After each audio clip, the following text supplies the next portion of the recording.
Here's how to save more and what's worked for me. I'm Charlene, I worked in banking and I'm also an energy healer, helping you master your money and energy. So stick around and subscribe to learn more. So to tackle saving, we have to talk about spending, because if I can get a handle on my spending, then I can save more. Effectively, I can save what I didn't spend. So here's what worked for me. Number one, listing my top wants. What really stops me from impulse buying is that I like to write down the next 2 to 3 things that I would like to buy for myself. And that would actually be a bit useful for me. So whether that's like a winter coat because it's cold, usually it's actually very specific for me. Like next, I actually do want to get another white sleeve top just like this one. It's just something that I like and I know I'm going to wear and what I would like have, and that I know suits me. It's a want, not a need. So when I have this list of my next top priorities of what I want to buy, it means that when I'm out and about, passing by different shops, I don't get drawn in by shiny things or new dresses or other things that could lead me to impulse buying, because I know in my mind I have this list of my top key next expenditures that I'm going to buy. And it doesn't have to mean that, okay, if something's on my list, I need to buy it in the next few days or week. No, it's just these are the next things that I'm going to buy, and they're just on the list. And when it's meant to come to me, and then it'll come. To me, it just means that I'm being more intentional with my spending by having the list of my top next priorities of spending. I find it also helps with budgeting, because I know, okay, whenever I do go shopping or whenever I do make the next few purchases, which are on the list of my top key priorities, then I roughly know how much that would be. So I will have an idea going into my budget that, right, roughly X amount will be the cost for these top purchases. So whether I want to get them in the next month or I want to spread them out over a number of months, whatever it may be. So it helps me budget a bit more effectively because I know roughly what the future expenses are going to be. The takeaway action that anyone can do here is to write down the next 1 or 2 key spending priorities that would be your next purchases. Number 2 is stop seeing spending as a hobby. To me, this idea that shopping is a hobby, and usually we see this message in like movies and social media. It's like, oh, I'm gonna go shopping with the girls, and that's like a hobby. But it's an expensive hobby. Now, when I was younger, I remember that the girls used to think that shopping was a hobby. I also for a time thought that, oh yeah, like it's a hobby, you know? It's something fun to do. If you're bored, you don't know what to do on the weekend, it's like, yeah, let's just go shopping together. And it's a nice fun activity that we can do. But I really do think it's a dangerous mindset, because it can get anyone into this cycle of over-consuming and spending when someone is bored. Like if you're bored and you go shopping because you're bored, chances are you didn't actually need the stuff that you were going to buy if you ended up buying something. You just ended up buying something because you were bored. Also, if shopping is seen as a hobby, I wonder if that subconsciously programs our minds to then associate spending with having fun. So when we want fun, we then associate that with spending money. And then you can see the cycle of spending start to occur subconsciously without us even realizing it. Anyway, the takeaway action that anyone can do is first reflect whether you think shopping is a hobby. And if yes, you do think that shopping is a hobby, look, you can always rewire your programming, you can always change your belief, and you can always get a different hobby. You can pick a hobby that works your physical body, that helps your mental game, that improves your emotions. Plenty of hobbies and passions to choose from. Next is scrolling can lead to shopping. Effectively, social media wants us to spend money.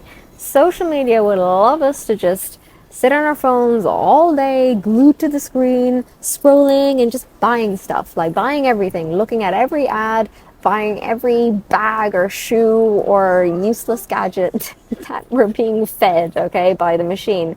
Now, I'm not hating on social media. I think it is a fantastic tool. I really like social media in terms of there's so much information you can learn and new people you can get exposed to. But be aware of the amount of ads that are being pushed to you. Be aware of the trends that are being swept your way. Or also be aware of the product placements that maybe some of your favorite creators are pushing because they have a brand deal or brand sponsorship deal. In my view, there's nothing wrong with creators having collaborations with brands, but I do believe that consumers, people, human beings, should be aware that there are these ads, there are product placements, all with this intention of raising the brand awareness for you people to buy. So what I'm getting at is become more aware and more conscious of this content that you are consuming on your phone, on your TV, on video. And as a takeaway action, you can reflect as to whether you buy things from social media. Do you see an ad on Instagram or any social media sites, and because you see this ad, you're like, oh yeah, I like it, and then you buy? Just start to become aware of that. Next is pay yourself first. Okay, every YouTuber and their dog is talking about pay yourself first.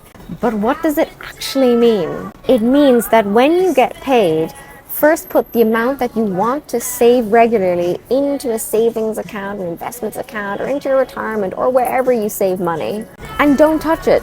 Then what's left over is for everything else. By doing this, you roughly know the amount that you can spend or that you can keep for fun. But it won't work if you put the money in savings and then you run out of money in your, say, spending account. So you dip back into your savings, and then you have this constant putting money into savings, and you're taking it out again, and you keep dipping into your savings account.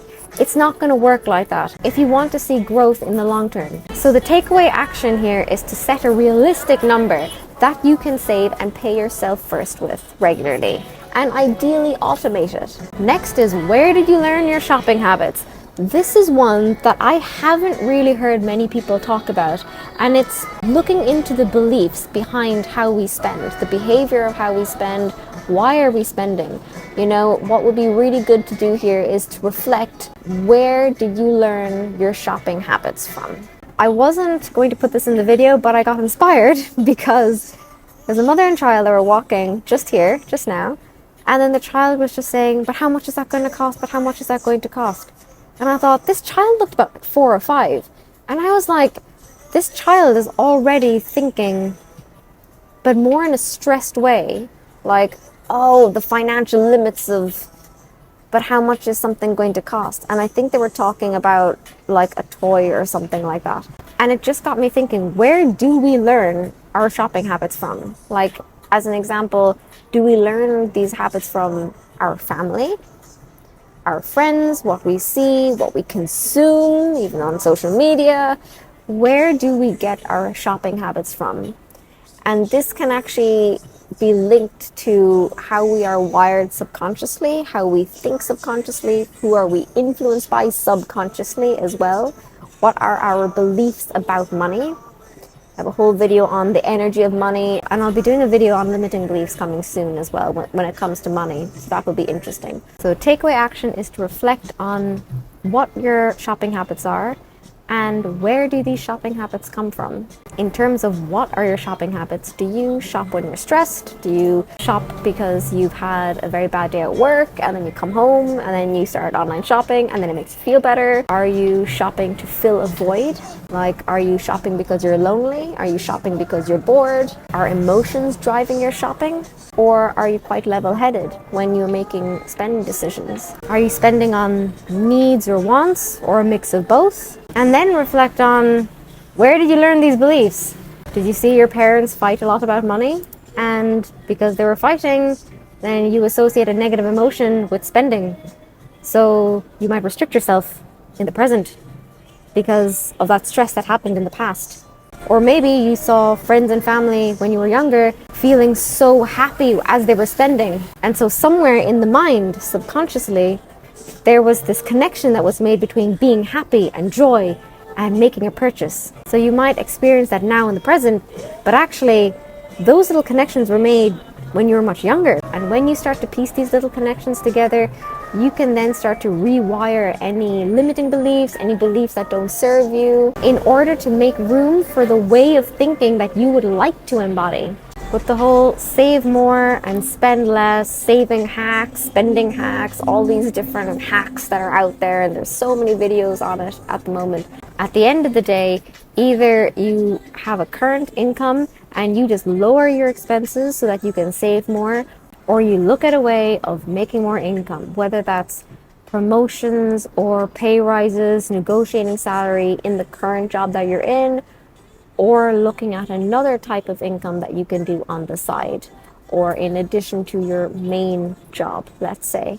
So yes, you can focus on budgeting and saving what you have, or you can also look at increasing your income, or you can do both. I personally think both is a good option, because when you spend less and you learn that self-control of spending less, you have a lot more control over whatever does come into your life. Equally, when you look at making more money or increasing your income streams or increasing the income that you do have, it's like you're tapping into a different frequency of abundance, because you are thinking bigger. You're not thinking of, I'm capped at this income level in my current job. You're thinking, okay, how can I do this? How can I add value to society in order to be compensated for that? And so there is a very expansive energy that comes with looking at how you want to increase your income. What helps you? Drop it in the comments below to help inspire others and keep each other motivated. So these are hacks that work for me in order to save more. When I started to understand how my mind works in terms of spending, saving, how I saw saving, how I practice mindful spending, how I set my priorities, your mind can play a massive role in how you spend and save. So if you found this video helpful at all, give it a like, subscribe, share with a friend who wants to know about money, and follow for more on how you can master your money and energy. See you in the next one, guys. Bye.